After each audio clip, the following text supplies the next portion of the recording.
नमस्कार मित्रों, मैं नीरज सक्सेना, फिजिक्स फैकल्टी। पिछले लेक्चर में लेंस से बिंब के सापेक्ष प्रतिबिंब की स्थितियां एक टेबल द्वारा आपको बता दी थी।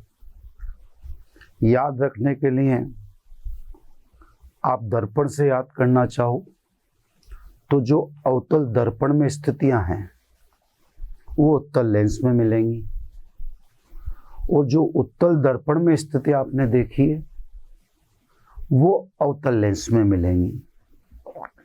उत्तल लेंस की एक स्थिति जिसको मैं बार बार आपको याद दिलाता रहूंगा, जिसमें प्रतिबिंब सीधा और आभासी बड़ा बनता है, उसका विशेष ध्यान रखना। उसमें बिंब प्रकाश केंद्र O व F के मध्य रखा जाता है, तो प्रतिबिंब बिंब की ओर ही F to F के मध्य बड़ा बनता है। एक्चुअली जब अपन माइक्रोस्कोप पढ़ेंगे, टेलीस्कोप पढ़ेंगे, वहाँ पर इस स्थिति का हमें उपयोग करना होगा। अब इसके बाद टॉपिक आते हैं, छोटे छोटे टॉपिक हैं। लेंस की क्षमता, लेंस की क्षमता यानी पावर ऑफ लेंस। ठीक है साहब, पावर ऑफ लेंस ये ठीक है। जब न्यूमेरिकल वगैरह देते हैं तो फोकस दूरी नहीं देते, उसके बजाय लेंस की क्षमता दे देते हैं। तो अगर डेप्थ में समझे आप तो लेंस की क्षमता का तात्पर्य क्या है, फिर एग्जाम में परिभाषा लिखनी है, वो तो फिर मैं आपको छोटे से मैं समझा दूंगा।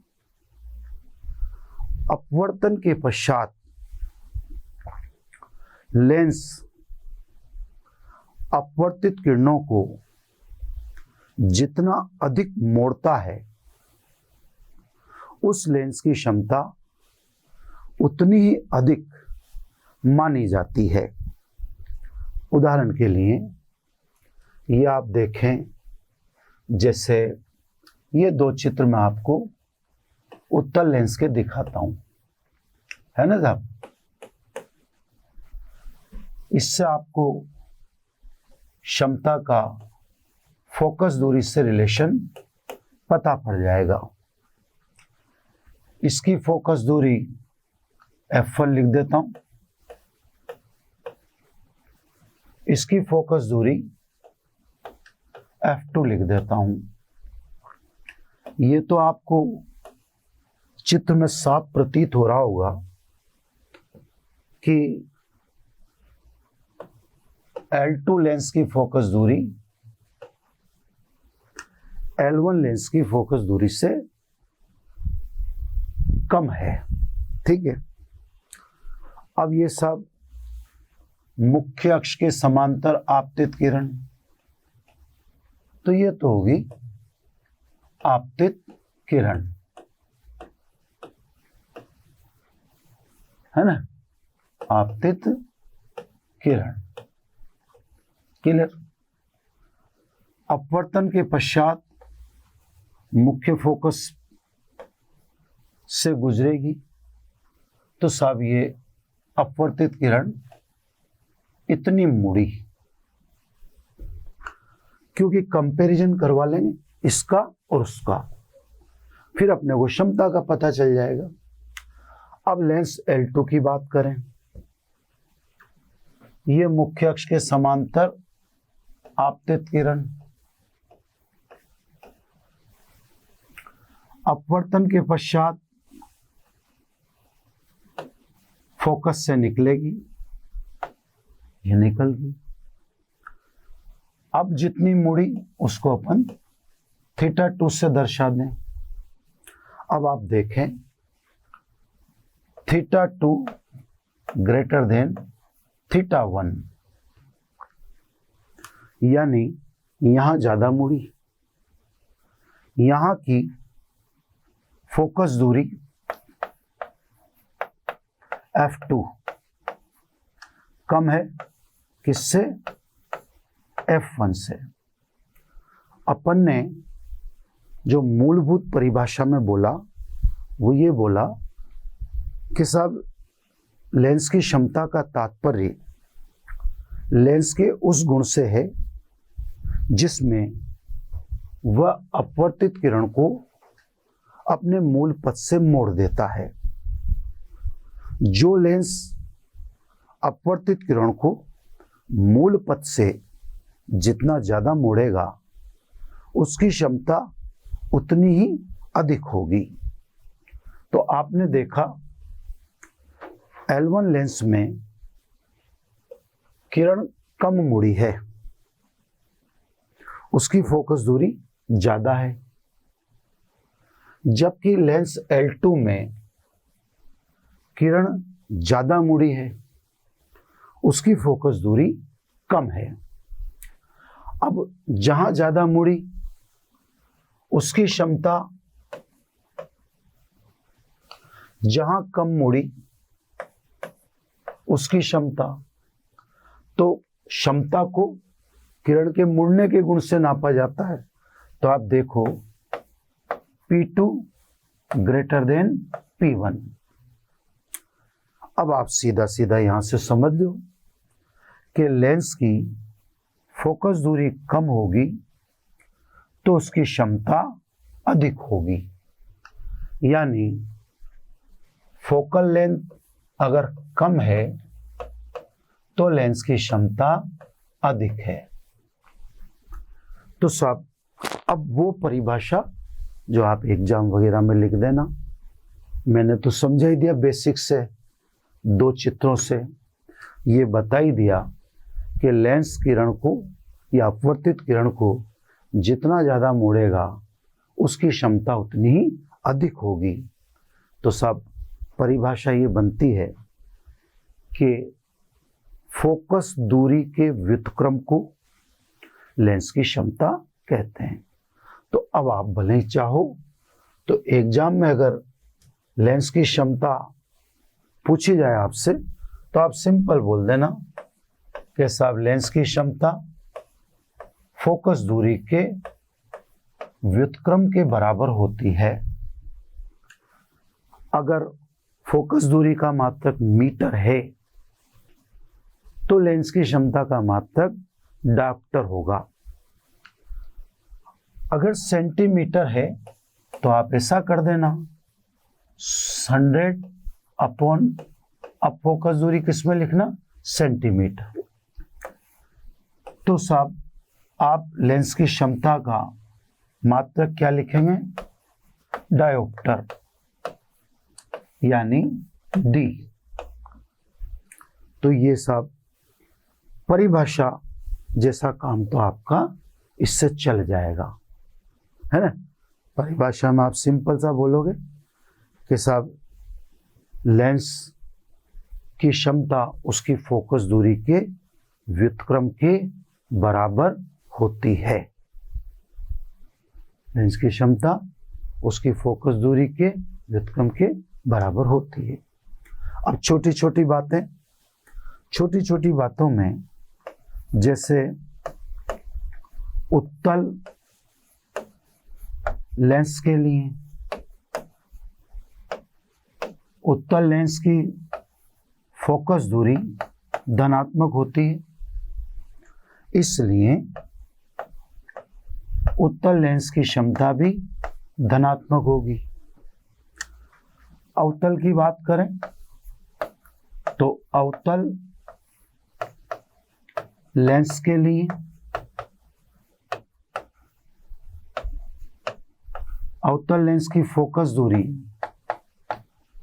ऋणात्मक होती है, इसलिए अवतल लेंस की क्षमता भी ऋणात्मक होगी।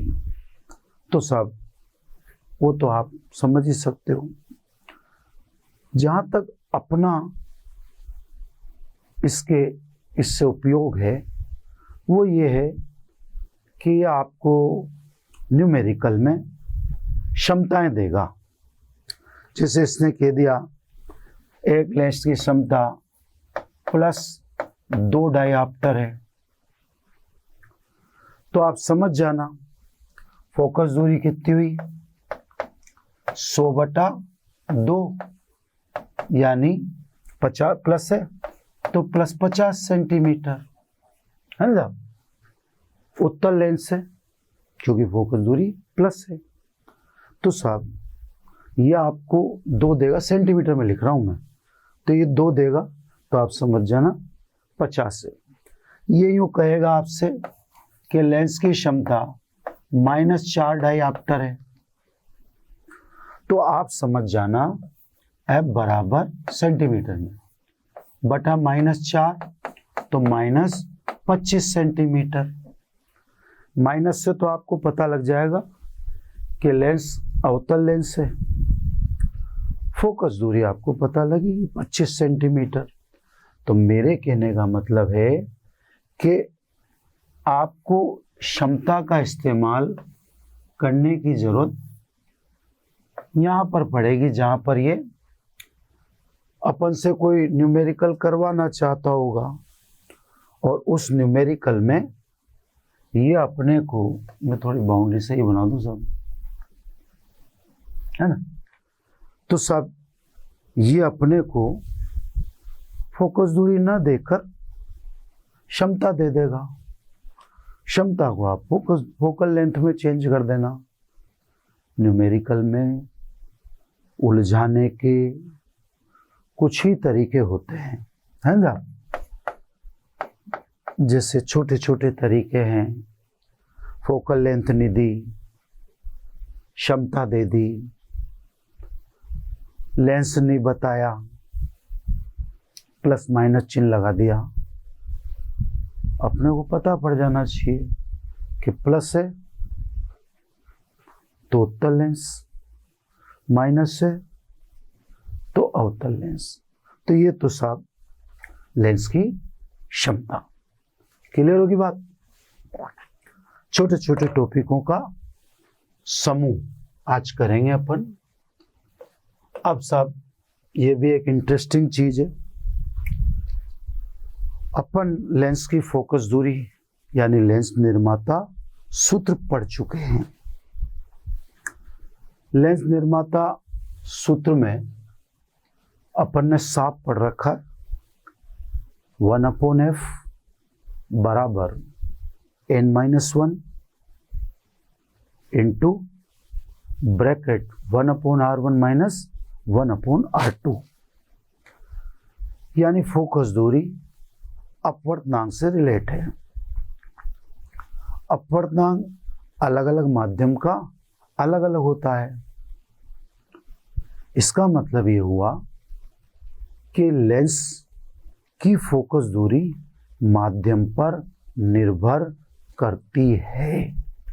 ठीक है साहब। तो साहब वही टॉपिक आपके सामने लाया जा रहा है। लेंस को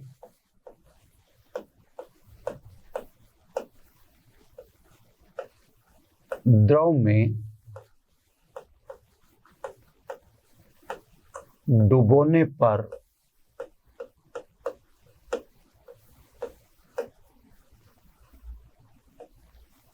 लेंस की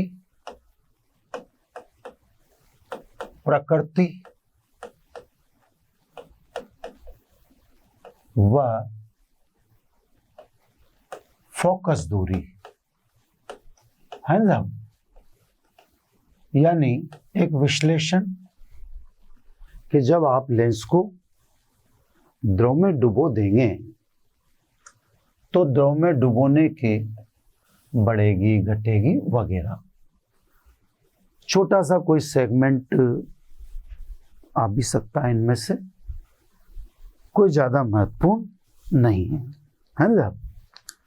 अब देखो साहब, लेंस की फोकस दूरी माध्यम पर निर्भर करती है, तो फॉर्मूला है, एक मिनट, है ना, लेंस निर्माता सूत्र, लेंस निर्माता सूत्र है 1/f n-1 1/r1 - 1/r2, है ना। ये तो एक फॉर्मूला है। कोई भी लेंस है, हम केवल माध्यम की बात कर रहे हैं, तो लेंस जब एक से दूसरे माध्यम में जाएगा या डुबोया जाएगा या ले जाया जाएगा, तो वक्रता तिजाएं तो प्रभावित होने वाली नहीं है। R1 R2 तो चेंज नहीं होगा, वो तो वक्रता तिजा है। तो माध्यम में लेंस को डुबोने से R1 R2 तो प्रभावित नहीं है, लेकिन अपवर्तनांक तो प्रभावित है। अब यहां पर एक चीज समझो, वैसे तो लेंस किसी का भी बना हो सकता है, कोई भी पारदर्शी माध्यम हो लेंस बनाएगा। लेंस फॉर्मेशन का मतलब दो गोलीय पृष्ठ हैं, तो कोई लेंस हंगामा नहीं है, बस वो दो गोलीय पृष्ठों का समूह है।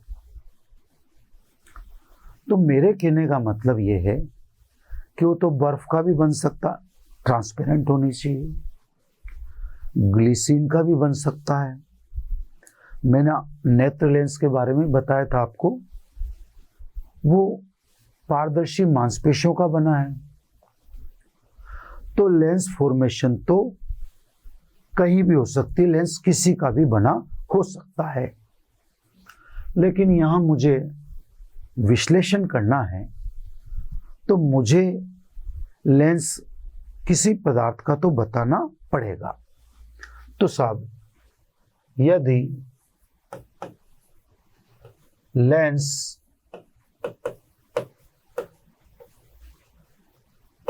कांच का मतलब ग्लास का मान ले, अब मान के चलना पड़ेगा ना, नहीं तो कैसे विश्लेषण करेंगे। तो हमने साहब लेंस कांच का मान लिया, ग्लास का, ठीक है। अब देखो साहब, तो द्रव के लिए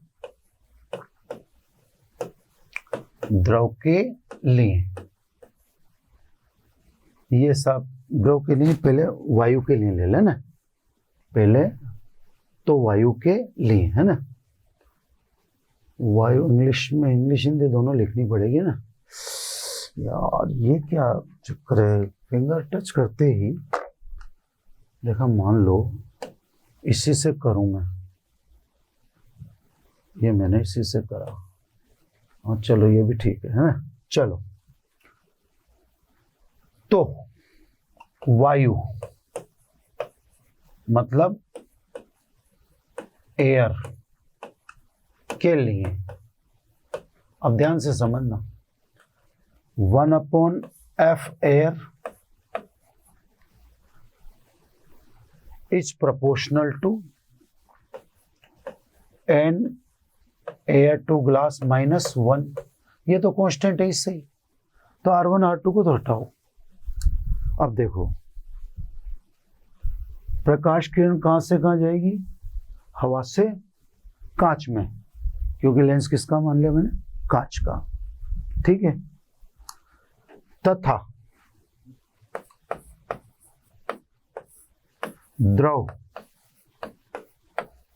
यानी लिक्विड के लिए, अब देखो मैं पानी नहीं बोल रहा, वाटर नहीं बोल रहा, कोई भी द्रव हो सकता है, पारदर्शी माध्यम, तो सब उसमें क्या लिखेंगे, 1/f liquid is proportional to n liquid to glass -1,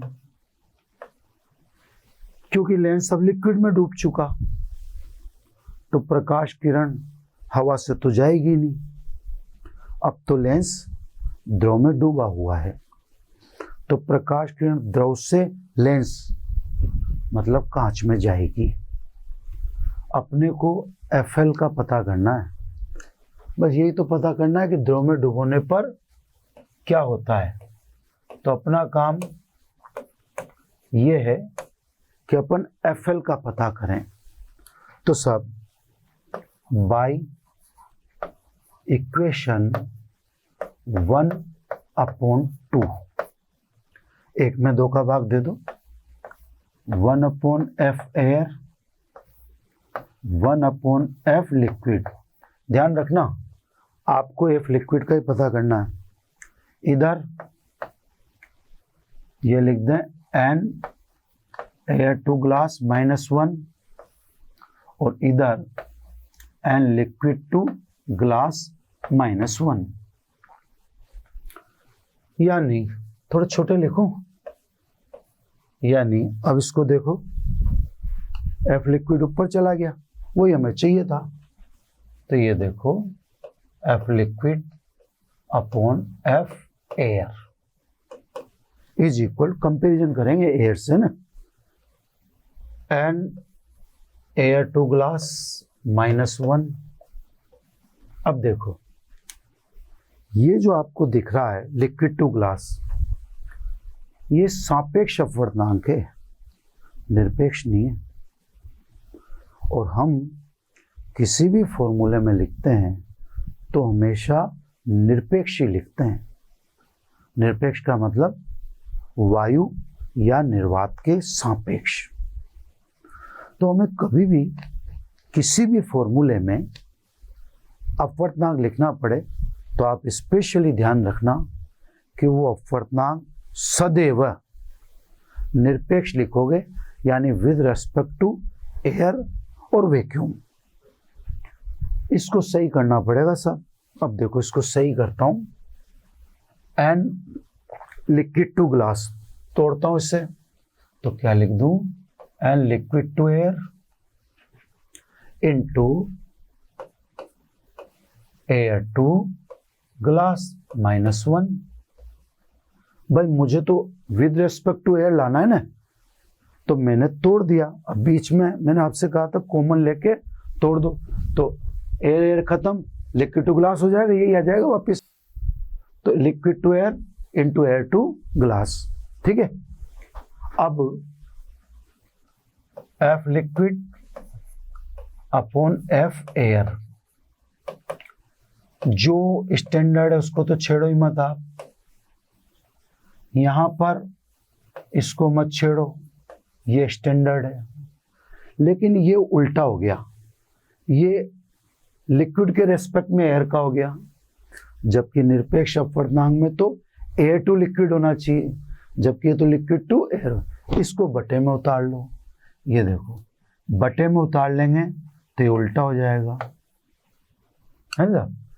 तो मैं यहाँ बताता जाता हूँ, क्योंकि n लिक्विड टू ग्लास, ये तोड़ा मैंने liquid to air into air to glass, और यहाँ हम जानते हैं लिक्विड टू एयर, इसको अपॉन में उतार लोगे तो ये एयर टू लिक्विड। हर चीज इजी कर रहा हूं मैं ना। -1 clear. Finally and liquid to, ठीक है। जो स्टैंडर्ड है, स्टैंडर्ड है का मतलब हवा के सापेक्ष, उसकी छेड़छाड़ मत करो आप। नीचे एलसीएम ले लें, air to liquid and air to glass minus LCM लिया तो ये एन एयर टू लिक्विड। अब फाइनली इसको जमा देते हैं अपन, यही जमा दूं, देखो एन एयर टू ग्लास -1 निरपेक्ष हवा के सापेक्ष upon n air to glass निरपेक्ष हवा के सापेक्ष minus n air to liquid निरपेक्ष हवा के सापेक्ष। अब ये उठ के कहाँ जाएगा? ऊपर। अब देखो सारे के सारे मैंने कन्वर्ट कर दिए विद रेस्पेक्ट टू एयर। अब सारे अपवर्तनांक निरपेक्ष हैं और आप जानते हैं निरपेक्ष अपवर्तनांक ऑलवेज ग्रेटर देन 1 है ना साहब। तो इसलिए जब मैंने आपको अपवर्तन स्टार्ट किया था तब भी एक पूरा एपिसोड इस पर ही फोकस किया था मैंने आपको कि आप अपवर्तनांक को ऑपरेट करना जाने। अपवर्तन में ठीक है साहब, एकेडमिक की जहाँ तक बात है तो एकेडमिक में तो आपका काम हो जाए। मैं साइड में हो जाऊँ थोड़ा ना ताकि आप देखते भी हो। तो सब एकेडमिक में तो आपका काम हो जाएगा, लेकिन कंपटीशन में ये नॉलेज आपको नहीं हुई तो फालतू छोटी सी चीज के कारण आपको ऑप्टिक्स कठिन लगने लग जाएगी। तो सब निरपेक्ष में कन्वर्ट कर दिए। अतः finally F liquid upon F air. अब जब सभी निरपेक्ष हैं तो फिर एयर वेयर लिखना बंद कर दो। ये देखो हटा दो, ये n glass minus N liquid into N liquid. ये लो सर। तो द्रव में जब आप लेंस को डुबाओगे तो फोकस दूरियों के बीच क्या संबंध है वो मैंने आपको समीकरण 3 में फाइनल कर दिया। अब मुझे पेज पलटना है और पेज पलटकर कुछ बातें समझानी हैं।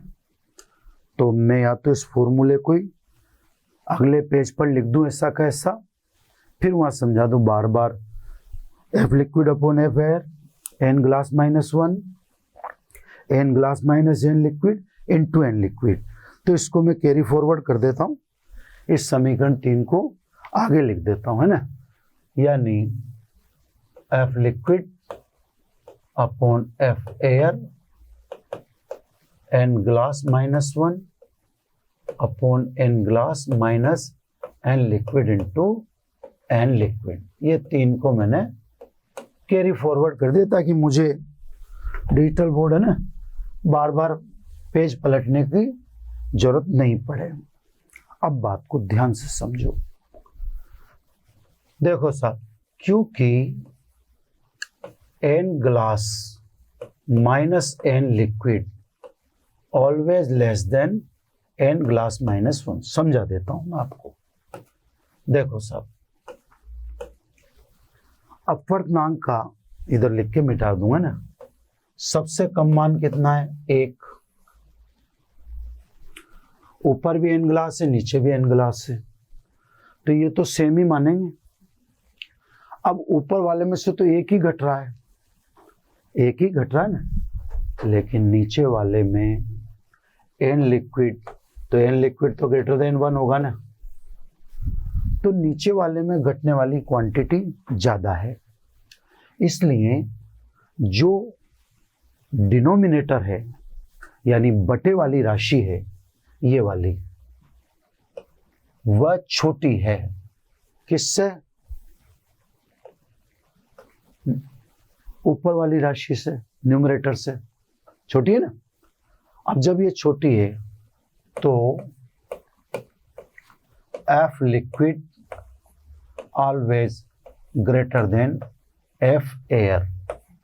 यानी ये आप समझ लें, द्रव में डुबोने पर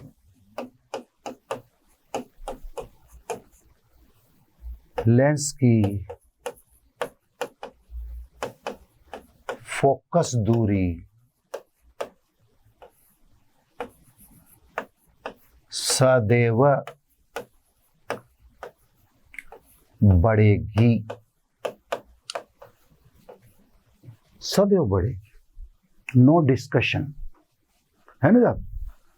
तो साहब जब लेंस को किसी भी द्रव में आप डुबोगे तो उसकी फोकस दूरी सदैव बढ़ेगी।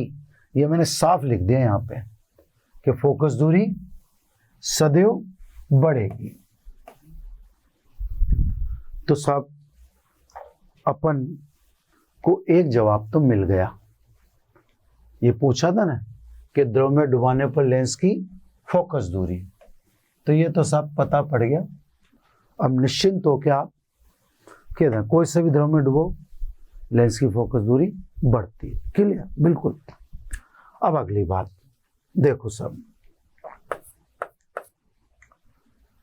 अब छोटी छोटी बातों पर ध्यान दो। यदि n glass greater than n liquid, कांच का लेंस है, किसी और का भी हो सकता था, ग्लिसरीन वगैरह का भी हो सकता था।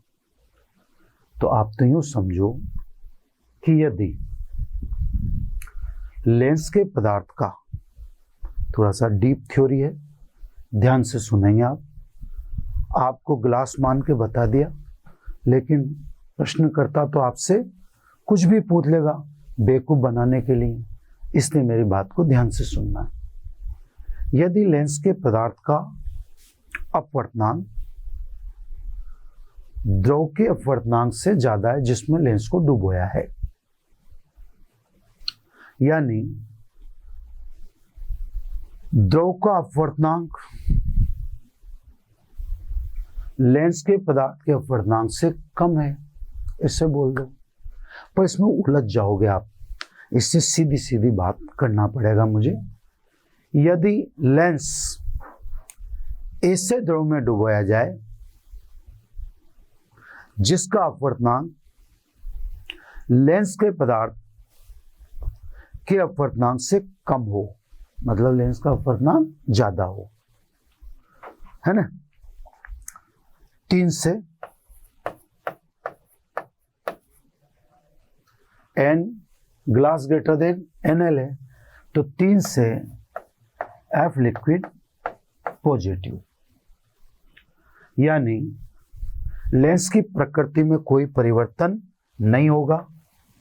मतलब उत्तल लेंस द्रव में डुबोने के बाद भी उत्तल ही रहेगा और अवतल लेंस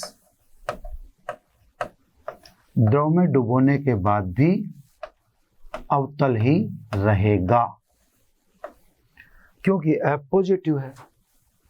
फोकस दूरी तो सदैव बढ़ेगी, वो बार बार बोल दूंगा भले ही मैं, लेकिन फोकस दूरी तो सदैव बढ़ेगी। लेकिन यदि द्रव का अपवर्तनांक कम है लेंस के पदार्थ के अपवर्तनांक से, तो लेंस की प्रकृति में परिवर्तन नहीं होगा। उत्तल लेंस का व्यवहार उत्तल ही रहेगा और अवतल लेंस का व्यवहार अवतल लेंस की भांति ही रहेगा। चलो सब, अब अगली बात, यदि उल्टा करें, अब n glass less than n liquid, lens जिस पदार्थ का है उसका अपवर्तनांक द्रव के अपवर्तनांक से कम है, यानी लेंस के पदार्थ का अपवर्तनांक, अपने तो कांच का है, सामान्य जनरल बात, तो लेंस के पदार्थ का अपवर्तनांक द्रव के अपवर्तनांक से कम है ना। लेंस के पदार्थ का अपवर्तनांक कम है, द्रव का ज्यादा है। जैसे आप समझना चाहो शांति से, 3 से, है ना, 3 से बात समझो आप। अब n लिक्विड ज्यादा है तो FL इज अगेन नेगेटिव। अब ये बात ध्यान रखना आप, यानी अब उत्तल लेंस नेगेटिव आ गया ना, किसकी भांति व्यवहार करेगा, अवतल लेंस की तरह। और अवतल लेंस ये व्यवहार करेगा उत्तल की तरह। यानी माइनस चिन्ह ये बताता है कि लेंस की प्रकृति चेंज हो जाएगी, प्लस चिन्ह से प्रकृति चेंज नहीं होगी। माइनस चिन्ह का मतलब प्रकृति चेंज हो जाएगी। उत्तल लेंस को आप ऐसे ध्रुव में डुबोते हो जिसका अपवर्तनांक ज्यादा है, तो वो अवतल की तरह व्यवहार करेगा। अवतल लेंस को ऐसे ध्रुव में डुबोते हो जिस ध्रुव का अपवर्तनांक लेंस के पदार्थ के अपवर्तनांक से ज्यादा है, तो अवतल लेंस उत्तल की तरह व्यवहार करेगा, प्रकृति में चेंज हो जाएगा। अगली और लास्ट बात, यदि n ग्लास बराबर n लिक्विड, यानी द्रव का और लेंस के पदार्थ का अपवर्तनांक समान है। जैसे ग्लिसरीन में ग्लिसरीन का ही लेंस, दोनों का अपवर्तनांक समान होगा। पानी में पानी का ही लेंस, है ना। तो पहले एक बार सॉरी, मैं ऊपर एक चीज बताना भूल रहा हूं आपको, वो इम्पोर्टेंट है। ऊपर वाले में इम्पोर्टेंट ये आपसे पूछ लेंगे, जैसे द्रव में वायु का बुलबुला, है ना, फिर वापस नीचे आ जाऊंगा मैं, ये पूछेंगे साहब, द्रव में वायु का बुलबुला। अब देखो, वायु का बुलबुला उत्तल होता है, उभरी हुई पृष्ठ होती है ना, उभरी हुई पृष्ठ होती है। अब लेंस तो वायु का है ना, तो द्रव का अपवर्तनांक ज्यादा हुआ। लेंस तो वायु का है और डूबा पानी में, पानी है ना, इसको द्रव का मतलब पानी मान लेना है ना। पानी में वायु का बुलबुला, 2 मिनट रुक जाते हैं अपन आराम से। तो सब पानी का अपवर्तनांक ज्यादा है, बुलबुला वायु का है, मतलब लेंस तो किसका बना, बुलबुले में भरी हवा से बना ना, तो वायु का बना, क्लियर। और गोले की बुलबुले की पृष्ठ उभरी हुई होती है तो साफ उत्तल होती है, लेकिन आपको पता है ना कि लिक्विड का अपवर्तनांक ज्यादा है, तो ये किसकी तरह व्यवहार करेगा, अवतल लेंस की तरह। लास्ट बार एक बार और सुन लें, पानी में वायु का बुलबुला, ये पूछा गया सवाल है इसलिए दोहरा रहा हूं। पानी में वायु का बुलबुला कौन से लेंस की भांति व्यवहार करता है, तो साहब लेंस बना वायु का, बुलबुले को लेंस कह रहे हैं। तो बुलबुला गोलाकार होता है, पृष्ठ उभरी हुई होती है, उत्तल होता है, क्लियर उत्तल है, लेकिन किसमें डूबा हुआ है, पानी में। तो सब पानी का अपवर्तनांक तो ज्यादा है, लेंस हवा का है, तो यही शर्त चल रही है। तो होता तो उत्तल है, लेकिन F माइनस आएगा, तो सब किस लेंस की भांति व्यवहार करेगा, अवतल की तरह। ये बहुत इंपॉर्टेंट है, मैंने लगा भी दिया, है ना। अब आ जाओ नीचे। यदि द्रव और लेंस के पदार्थ का अपवर्तनांक समान है, जैसे पानी में पानी का लेंस, दोनों एक ही होगी, ग्लिसरीन में ग्लिसरीन का लेंस, बर्फ में बर्फ का ही लेंस, तो दोनों के अपवर्तनांक समान होगी 3 से। अब आप देख लें, ये दोनों बराबर, तो F लिक्विड अनंत, यानी क्षमता 1/अनंत मतलब 0। 0 क्षमता किसकी होती है, समतल पृष्ठ की, है ना साहब। आपने जब समतल दर्पण मैंने आपको पढ़ाया था, तो समतल दर्पण की फोकस दूरी कितनी लिखी थी आपने, अनंत लिखी थी ना। तो साहब देखो, फोकस दूरी अनंत होगी, यानी अब लेंस किसकी तरह व्यवहार कर रहा है, समतल पारदर्शी पृष्ठ की भांति। उसकी क्षमता अब 0 हो चुकी है। तो क्षमता 0 का मतलब समतल पृष्ठ, और फोकस दूरी अनंत, तो वो तो समतल दर्पण की होती है। तो वहां से पता पड़ जाना चाहिए कि अब लेंस समतल पृष्ठ की भांति व्यवहार करेगा। ये सब फोकस दूरी तो सदैव बढ़ेगी, चाहे यहाँ देख लो, चाहे वहां देखो, चाहे यहाँ देखो। तो वो मैंने पहले ही लिख दी, प्रकृति आपको समझा दिए। अब आगे चलते हैं, है ना। एक और टॉपिक छोटा सा, संयुक्त लेंस।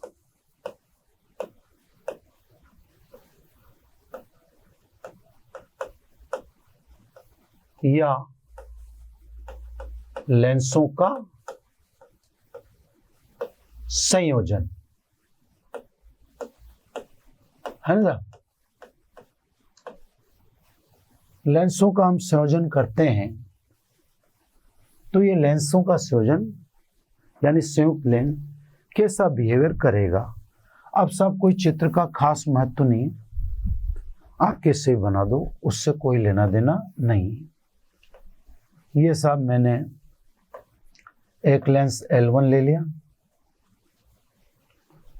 ये इसकी फोकल लेंथ को अपन f1 से बता देंगे। चित्र पे फोकस मत होइएगा, अब है ना। अब चित्र का कोई खास महत्व नहीं है, जहां था वो मैंने आपको बता दिया था। वक्रता केंद्र लिखने की जरूरत नहीं, मैं संपर्क में स्थित लेंस लूंगा। ये एक और ले लिया, फोकस दूरी अलग अलग हो सकती है, उससे आपको कोई टेंशन लेने की जरूरत नहीं है। ये लेंस L2 है ना।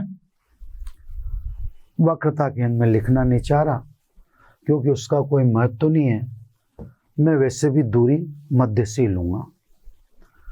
प्रतिबिंब का भी या अब चित्र का भी कोई मतलब नहीं है, कोई मतलब नहीं है, आप कैसे बना दो, है ना।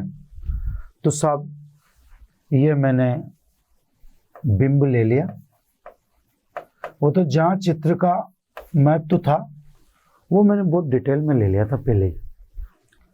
ये सब लेंस L1 के लिए, ये तो बिंब की दूरी यानी U। अब देखो, अभी तो लेंस L1 ही है, इसकी फोकस दूरी को अपन कह रहे हैं F1 और इसकी फोकल लेंथ को कह रहे हैं अपन F2, ठीक है।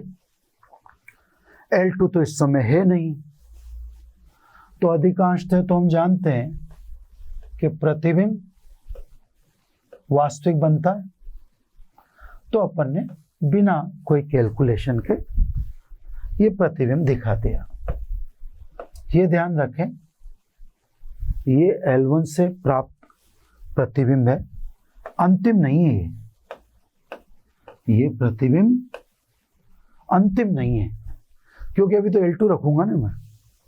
ये तो केवल मैंने किससे बताया आपको, L1 से। अभी L2 तो रखा ही नहीं, अब तो चित्र में L2 अनुपस्थित मानो। चित्र की कोई चिंता ना करो, उत्तल लेंस से वास्तविक प्रतिबिंब बना के छोड़ दो, चित्र कैसा ही बन जाए उससे मुझे कोई लेना देना नहीं। लेकिन ये अंतिम प्रतिबिंब थोड़ी है, ये तो L1 द्वारा दिया गया प्रतिबिंब है जो L1 ने हमें दिया। इस समय L2 को तो हम मान ही नहीं रहे कि L2 तो अभी हमने रखा ही नहीं, क्लियर। तो ये आभासी प्रतिबिंब तो हुआ, फाइनल तो हो नहीं सकता। तो सब लेंस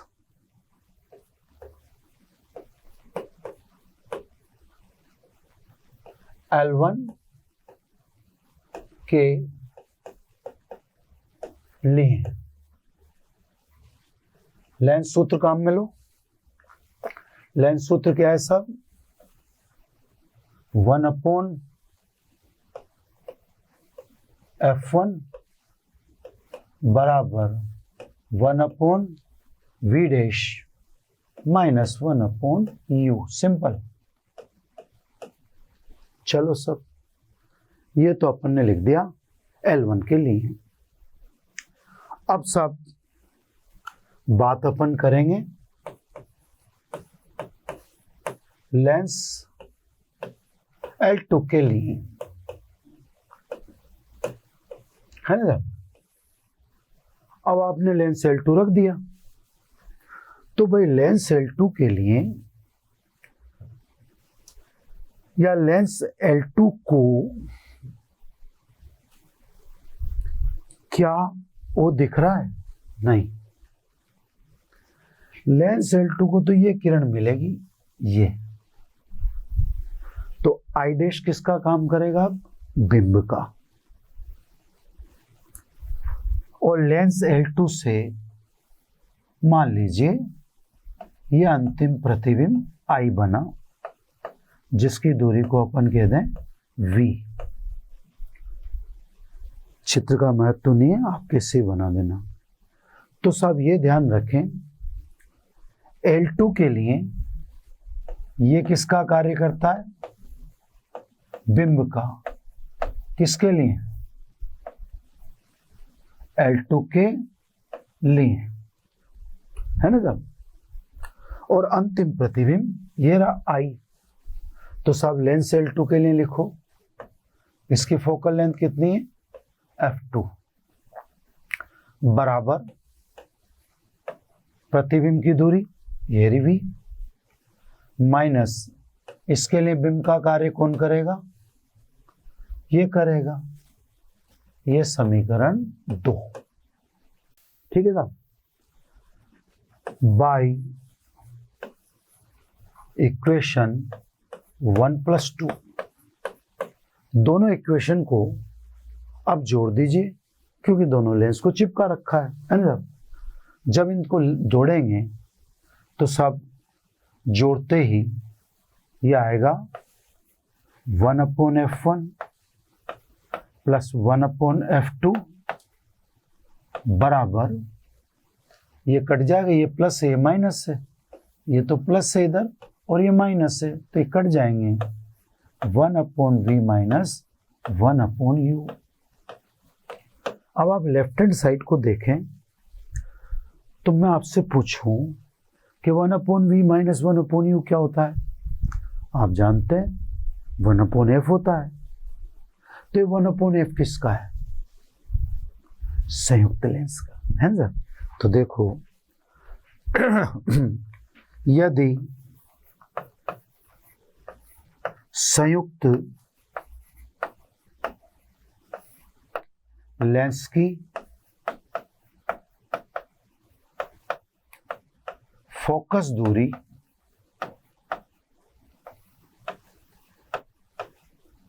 कैपिटल F हो तो साहब इसकी जगह क्या लिख दें? 1/f is equal to 1/f1 plus 1/f2। ये साहब संयुक्त लेंस की फोकस दूरी। और अपन जानते हैं फोकस दूरी के व्युत्क्रम को लेंस की क्षमता कहते हैं। तो देखो संयुक्त लेंस की क्षमता कितनी होगी साहब? P। ये प्रथम लेंस की क्षमता P1 और ये दूसरे लेंस की क्षमता P2। तो साहब संयुक्त लेंस की क्षमता प्रत्येक लेंस की क्षमता के योग के बराबर होती है। ये सब संयुक्त लेंस की फोकस दूरी 1/f बराबर 1/f1 प्लस 1/f2। और हम जानते हैं कि सब अपन ने आज ही आते ही सबसे पहले यही पढ़ा कि साहब फोकस दूरी के व्युत्क्रम को हम लेंस की क्षमता कहते हैं। ये लो, है ना। तो अब समझ ही गए होंगे। अब इसमें से छोटी छोटी बातें मैं आपको समझाता हूँ। इसको उधर ले जाऊं 4 को, है ना। ये 4 को इधर ले जाता हूँ और यहाँ पे छोटी छोटी बातें आपको समझाता हूँ। 1/f1 प्लस 1/f2, ये 4 को कैरी फॉरवर्ड कर दिया ताकि अपने को बार बार पेज चेंज नहीं करना पड़े। अब ध्यान से समझिएगा, मेरी बात को ध्यान से सुनिएगा, है ना। पहली बात, अब यहां से इसको थोड़ा सा मैं आगे सोल्व कर देता हूं। 1/f, f1 f2 और इधर f1 प्लस f2, यानी f इज इक्वल टू, उल्टा कर दें, f1 f2 upon f1 plus f2। ठीक है साहब। तो 4 के बजाय इससे 6 से बोल दूंगा मैं, 4 मेरे काम आएगी, अभी इसने रख भी ली मैंने। अब मेरी बातों को ध्यान से समझें। पहली बात, यदि दोनों लेंस उत्तल हैं तो f1 व f2 दोनों पॉजिटिव होंगे। उत्तल लेंस की फोकस दूरी धनात्मक है, इसलिए संयुक्त लेंस की फोकस दूरी भी धनात्मक होगी। यानी अगर f1 और f2 दोनों ही लेंस उत्तल हैं तो संयुक्त लेंस भी उत्तल लेंस की तरह ही व्यवहार करेगा।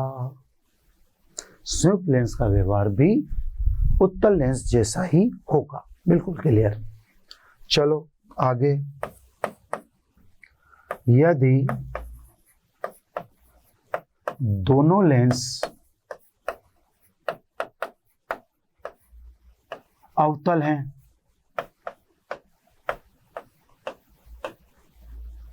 तो f1 और f2 दोनों नेगेटिव। f1 f2 बराबर नहीं कह रहा मैं, चिन्ह की कह रहा हूं। तो f1 भी नेगेटिव होगा, f2 भी नेगेटिव होगा।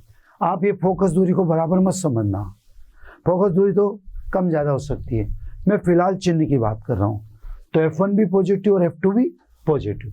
चलो नीचे अलग अलग लिख देता हूं, ऊपर तो अब मैं लिख चुका है ना, बट ऊपर भी यही कहना चाहता था मैं।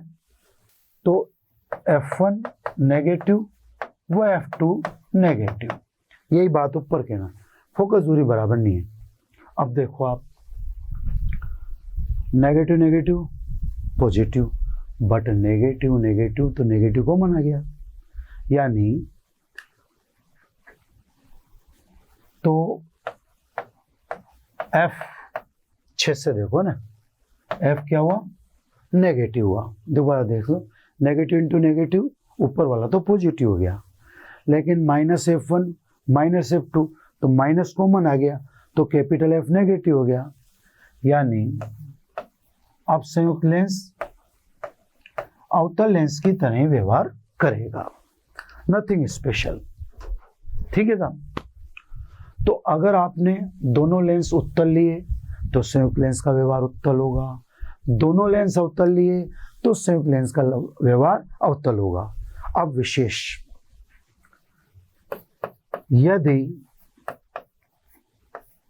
L1 उत्तल तथा L2 अवतल हो तो सब अब F1 तो प्लस लिखोगे व F2 माइनस लिखोगे 4 से। अब आ जाओ सब, 4 से अब आप कहोगे 1/f, ये पॉजिटिव और ये नेगेटिव। अब क्योंकि एक उत्तल है और एक अवतल है, यानी 1/f is equal to f1 f2 और यहां f2 माइनस f1। एलसीएम ले लिया, या यूं कह दें कि f बराबर f1 into f2 upon F2 minus F1। तो साहब अगर आपने एक लेंस उत्तल लिया L1 और L2 अवतल लिया तो संयुक्त लेंस की फोकस दूरी ये होगी। अब ध्यान से सुनना, यदि इस उत्तल अवतल वाले में अवतल लेंस की फोकस दूरी उत्तल लेंस से ज्यादा हुई, भाई L1 तो उत्तल है और L2 अवतल है, तो सब ये दोनों का संयोजन हो गया उत्तल अवतल। इसमें उत्तल प्लस अवतल है ना, इसके लिए F1 और उत्तल के लिए F2। तो सब दोनों में अवतल लेंस की फोकस दूरी ज्यादा है, F2 ज्यादा है। 7 से F पॉजिटिव होगा। तो अवतल उत्तल लेंस लो, उसमें अवतल लेंस की फोकस दूरी अगर ज्यादा है, F2 ज्यादा है, दिख रहा आपको है ना, F2 अगर अधिक है, ऊपर सही है ना, तो F का प्लस होना बताता है कि संयुक्त लेंस का व्यवहार उत्तल लेंस की तरह होगा। चलो, यदि अवतल लेंस की फोकस दूरी उत्तल से कम हो, संयुक्त लेंस से, अब उल्टा कर लिया आपने।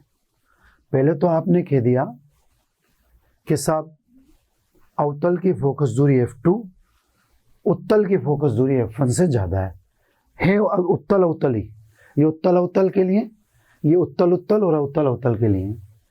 तो साहब उत्तल अवतल में अगर अवतल की फोकस दूरी कम है, F2 कम है, अब F2 कम है तो 7 से F नेगेटिव आ जाएगा, और F नेगेटिव आ गया तो संयुक्त लेंस किसकी तरह व्यवहार करेगा, अवतल की तरह।